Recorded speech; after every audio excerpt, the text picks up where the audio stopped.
Hindi cinema की चमक दमक और स्टारडम, शानो शौकत और धन दौलत की चकाचौंध बाहरी दुनिया को भले ही मंत्रमुग्ध कर दे, लेकिन इसके भीतर एक ऐसी गहराई छिपी है जो सवालों, संवेदनाओं और स्ट्रगल से भरी पड़ी है।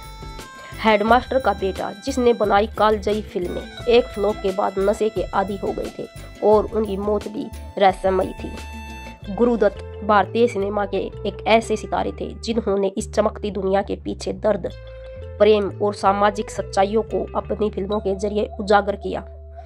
ऐसा कहते हैं कि वे अपनी एक कालजयी फिल्म के फ्लॉप होने के बाद नशे के आदी हो गए थे।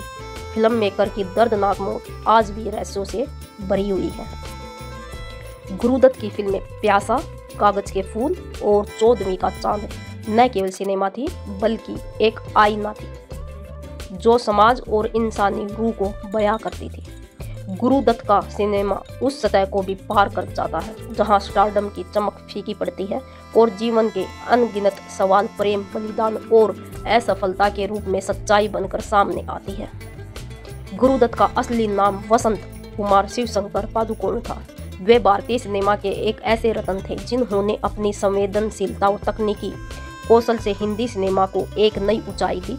9 जुलाई 1925 को जन्म हुआ और 10 अक्टूबर 1964 को वो इस दुनिया को अलविदा कह गए। इस महान फिल्मकार ने अपने छोटे से कैरियर में ऐसी फिल्में दी जो आज भी सिनेमा प्रेमियों के दिलों में बसी हैं। कर्नाटक के एक ब्राह्मण परिवार में पैदा हुए गुरुदत्त के पिता शिवशंकर राव पादुकोण एक हेडमास्टर और बैंकर थे, जबकि उनकी मां वसंती पादुकोण एक शिक्षिका और लेखिका थी। बचपन में एक दुर्घटना के बाद उनका नाम वसंत कुमार से बदलकर गुरुदत्त पादुकोण दिया गया क्योंकि इसे शुभ माना गया। 1942 में गुरुदत्त ने उदय शंकर के डांस और कोरियोग्राफी स्कूल अल्मोड़ा में दाखिला लिया, लेकिन 1944 में निजी कारणों से इसे छोड़ दिया। इसके बाद उन्होंने कोलकाता में एक टेलीफोन ऑपरेटर के रूप में काम किया और फिर पुणे में प्रभात फिल्म कंपनी में सहायक निर्देशक के रूप में अपने फिल्मी कैरियर की शुरुआत की। यहीं उनकी मुलाकात अभिनेता देव आनंद से हुई। गुरुदत्त ने अपने कैरियर की शुरुआत 1951 में बाजी के निर्देशन से की, जो एक सफल फिल्म साबित हुई थी। इस फिल्म की शूटिंग के दौरान उनकी मुलाकात गायिका गीता रॉय से हुई, जिनसे उन्होंने 1953 में शादी की। गुरुदत्त ने कुल 8 हिंदी फिल्मों का निर्देशन किया, जिनमें बाजी, जाल, बाज, आर पार जो आई थी 1954 में, मिस्टर एंड मिसेज ये आई थी दोस्तों 1955 में, CID 1956 में, प्यासा 1957 में और कागज के फूल 1959 में।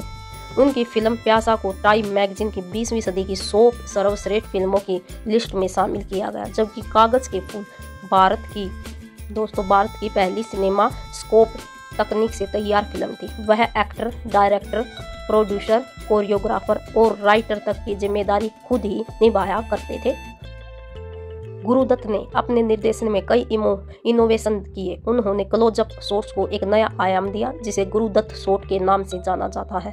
उनकी फिल्मों में महिलाओं के किरदारों को भी विशेष महत्व दिया गया, जैसे प्यासा की गुलाबो और साहिब बीबी और गुलाम की छोटी बहू, जो समाज की रूढ़ियों को चुनौती देती है।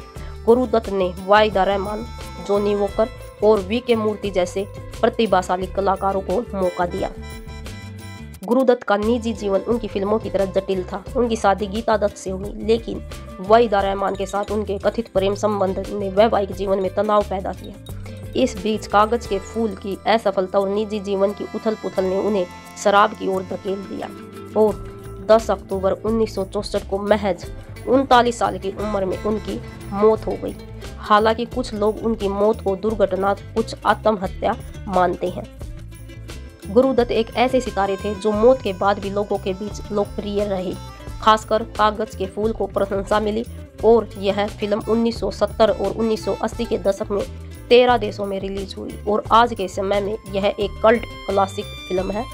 साल 2004 में भारत सरकार ने उनकी स्मृति में एक डाक टिकट जारी किया। गुरुदत्त ने दुख, प्रेम के साथ अपनी रचनात्मकता को फिल्मों में पिरोकर अमर कर दिया।